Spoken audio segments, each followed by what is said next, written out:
Hey, welcome back to the channel for a brand new speed build. It feels like it has been forever since I have done any type of speed build here on the channel, but today we are going to be creating the Cypress Memorial Gardens, aka a cemetery for your Sims. I was actually inspired by the fog machine from the Party Essentials kit to do this because I actually had created a cemetery a while back and I was using like this custom content fog machine, but it really bogged down my game and I was feeling a little bit bummed. So when the Party Essentials kit had one, I was like, ooh, we have to revisit this idea. And I'm so glad I waited because I am loving the final result of this particular cemetery. Also, this cemetery is super duper special because it's going to be a part of my UrbanSims save. And a few years ago, I attempted to create a save file. I really wanted to have a world full of my Sims, my own lore, my own stories, my own lots, things that I thought that you would all enjoy, especially after watching me for all these years. It's been requested time and time again. But when I took on that save file, I really didn't have a vision. I was just kind of going with the flow. I was building in every single world and just kind of willy-nilly with it. And I quickly learned and realized that that is not the way to go about it. You should focus on each world at a time. But here's what I'm doing a little bit differently, because clearly we're not in Willow Creek and we're not going to be starting with Forgotten Hollow. But what I wanted to do is I wanted to focus on each world one at a time. And then if there was a build that I felt was proprietary to a certain world, such as the Cypress Memorial Gardens, I feel like it's perfect for Forgotten Hollow, given the fact that it's a graveyard and this world is quite creepy, then I would give myself the freedom to do that because I feel like this is the perfect place for a freaking graveyard. Do you know what I mean? But I am excited to share with you guys what I've done so far. I am doing a lot of this kind of like behind the scenes, and occasionally I will show you guys some of the builds that I'm working on for my save, such as this one. Anyways, let's get into the build. So as you guys saw earlier, the fencing, I think honestly is my favorite thing about this build. It's the custom. I really had a vision of how I wanted this graveyard to look. I wanted it to look like it has been around for hundreds of years, and that's kind of hard to do with the limited amount of graveyard themed assets that the game has to offer. Like literally you have to have so many different packs for you to get like this particular vibe. It's kind of annoying. But I did find these cute little like stone wall pieces from The Sims 4 Cats and Dogs, which was interesting. And then also I found this little cemetery gate. Yes, when you look at it, it does have a cat and a dog, but I don't think it takes away from the overall look of the cemetery. Like it's not a big detail that you're going to notice. And I still think the impact is worth it.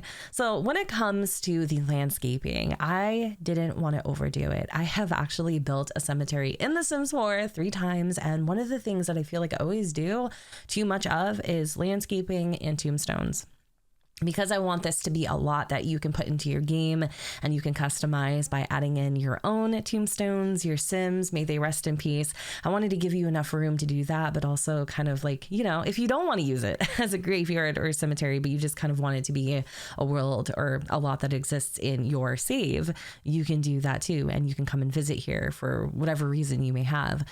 So I'm using a lot of live edit tombstones. Some of these are from, I want to say, the Vampire game pack. They're from Cats and Dogs. They might even be from some other expansions and game packs and things like that. Honestly, I don't know. It's kind of weird, I think, that we don't actually have like a proper kit or a pack or anything that's centered around death, you know, like graves and stuff, right? Don't you think it's kind of weird? This is a life sim. We celebrate birth, we celebrate life, but we don't celebrate death. And I think it's kind of strange. So hopefully, fingers crossed, in the future, we'll get a pack dedicated to death, the afterlife. I think that would be amazing. Anyways, again, for the landscaping, keeping it very light-handed here, adding in some unruly grass, because even though the groundskeeper that comes to the Cypress Memorial Gardens does their best, it just isn't as often enough. And instead of adding in like a pond or a fountain, I wanted to use the statue. It's called our founder. I'm assuming it's Will Wright or something, but I thought it would be different. I've never actually used the statue before. And of course, course, I had to complement it with some creepy ambient blue lighting, throwing in a few planters too, because maybe you want to come here, right? And you want to plant some flowers or roses or something for Sims's or for the Sims loved ones. You know, maybe a Sim comes and visits, they pluck a flower, they put it on their grave. That would be a nice little gesture that you could do. Also, some of the tombstones do have like these little grave plots. I think they're actually called grave frames, and they came with the Sims 4 Island Living, which I think is weird. I don't really remember very many graves or anything in that expansion. Maybe there's like a part of the world that has that, but I thought it was kind of weird. I could have seriously sworn they were from the Sims 4 cats and dogs, but they're not. But I definitely liked these because I felt like they added a little more personality to the grave sites. So I decided a little bit later on to put in little trinkets and things that could maybe represent the Sims that are laying here. Unfortunately, because these tombstones are just like that objects, you're not going to have any ghosts or any hauntings or anything like that. But you'll see later how I implemented the fog machines into the build to really bring it to life. I wanted to add in some little fireflies and things like that you'll see at night. So I put those in. I'm also adding in the fog machines, like I mentioned, and I'm putting them in pairs in each like quadrant of the build, and you can see right here how much fog they emit. I'm sorry, if you get the Party Essentials kit for anything, you got to get it for the fog machine, because you could do so many different things with this, especially if you're into storytelling. It's a great special effects item, let me tell you. Also, I wanted to, again, like I said earlier, give some personality to this tombstone. So I grabbed that frame from Basement Treasures. I thought that was kind of cute. This tombstone is raised a little bit. I just wanted to add in just a little more terrain paint, and I decided to fill in all of the little grave frames with it.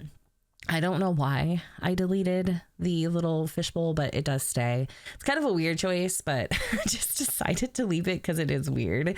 And so for this tombstone, I put in this watch, and I think I was going to add in something else too, but I was like, no, we're just going to leave the watch there. Maybe it belongs to the person that is buried here.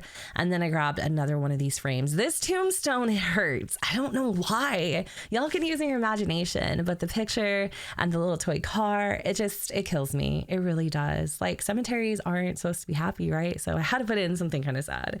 So we're going into the mausoleum, which I've actually used the wallpaper from the Castle Estate kit. And I have to say, you know what? That kit is actually pretty good. Do I build castles with it? No. Do I plan on building any with it? Also no. But I do like using the items that came within that kit for builds such as this one. So this mausoleum is essentially a place where you could throw a little memorial service, honor the passing of your loved one.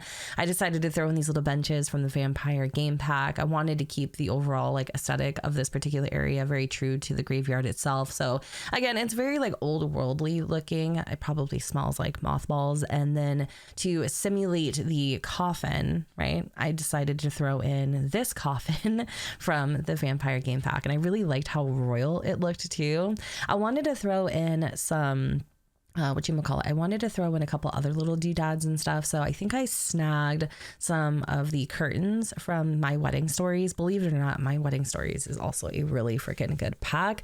Very glitchy in terms of gameplay, but like the items in it, I use a lot. And so I wanted to kind of, you know, create a nice little space for your memorial service. Threw in a couple cracks in the wall. I also found like this portrait picture thing. You can replace it with a picture of your loved one. I was just kind of, you know, setting up the plot, if you will, giving you some ideas. And then I grabbed a couple runner rugs just to, you know, create a little extra something on the floor there. And I believe I also grabbed the speakers from Party Essentials. And then I also grabbed a bouquet of flowers. I thought that would be kind of nice on top of the coffin there, scaled it down. So I don't know if y'all have had this issue when creating basements, which we're going to see in here in just a second as I'm finishing up the landscaping. But I've noticed if you don't have your grid on, you can't create a basement. Do y'all see that? Like, it was not letting me create a basement unless I had my grid turned on. So if you have that issue, that's probably why. Anyways, I'm filling in this little basement with the requirements for the park lot type. And that is pretty much a wrap for the Cypress Memorial Gardens. I hope y'all enjoyed this video. And if you did, you know what to do. Don't forget to go ahead and comment, rate, and subscribe. Let me know what y'all think in the comments down below where the sun doesn't shine. And I will see you all next time.